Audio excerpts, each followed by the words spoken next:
Nuestro caso clínico corresponde a una paciente femenina de 68 años, portadora de diabetes tipo 2, hipertensión y dislipidemia, para las cuales todas se encuentran en tratamiento.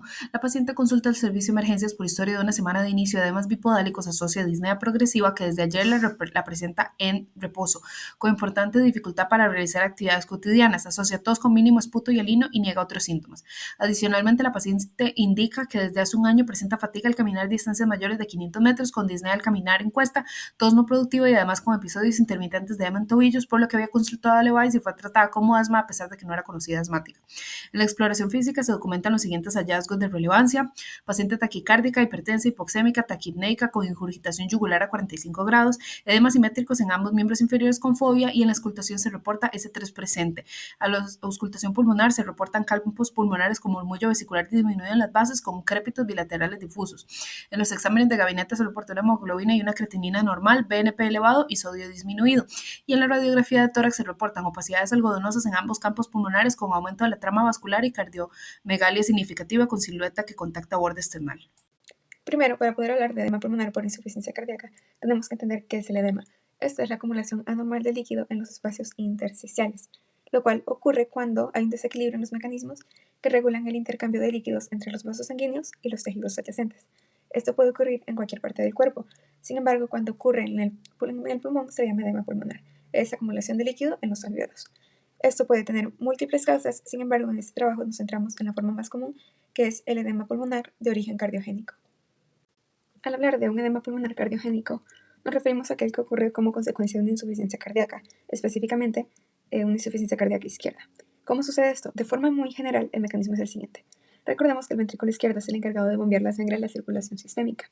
Entonces, cuando hay una disfunción de este ventrículo, hay un aumento en la presión, el cual se transmite de forma retrógrada hasta llegar a los capilares pulmonares, y entonces, cuando esa presión supera la capacidad de drenaje del sistema linfático, se da una extravasación de líquido a los pulmones, resultando en edema pulmonar. Entonces, si bien esta condición afecta principalmente la capacidad respiratoria, es importante recordar que el problema inicial es de origen cardíaco. Por esto vamos a ver la etiología de la insuficiencia cardíaca. Dentro de las causas más comunes está la cardiopatía isquémica, en la cual se cambia el miocardio por tejido fibroso, lo cual resulta en una reducción de la contractilidad. Lo mismo pasa con la cardiopatía dilatada, en la cual hay una disminución de la función contráctil.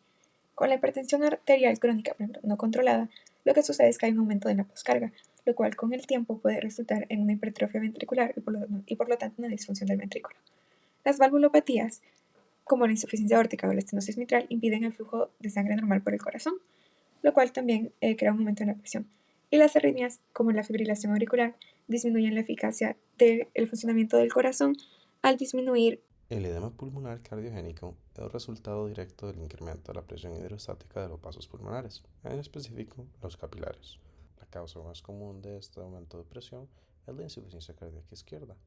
Esta, dado a que al no eyectar el volumen completo, esta va a distender más el ventrículo y aumentar la presión, lo cual va a aumentar la presión retrógrada de los vasos pulmonares, incrementando la presión hidrostática. Una vez que esta presión hidrostática vence la presión oncótica del intersticio pulmonar, esto va a favorecer la extravasación del contenido de estos vasos. Este incluso puede llegar a filtrarse a los alvéolos.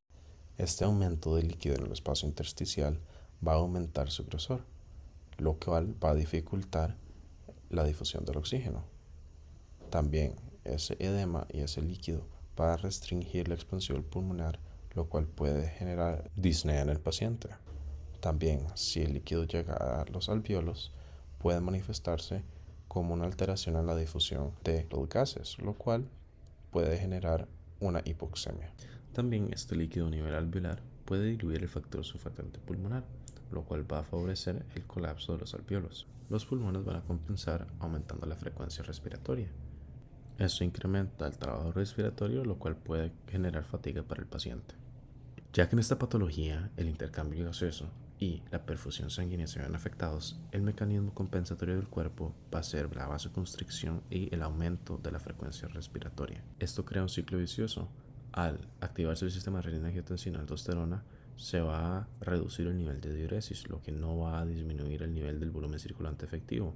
Y además, con esta vasoconstricción a nivel sistémico va a aumentar aún más la presión hidrostática de los capilares, lo cual lleva a aún más filtrado. En un paciente con edema pulmonar cardiogénico, la presentación clínica suele incluir disnea en reposo, que se empeora con ejercicio, acompañada de taquipnea, taquicardia e hipoxemia relativa, evidenciada con manifestaciones tales como la confusión y desorientación, además de diaforesis profusa, uso de músculos accesorios para la respiración y cianosis.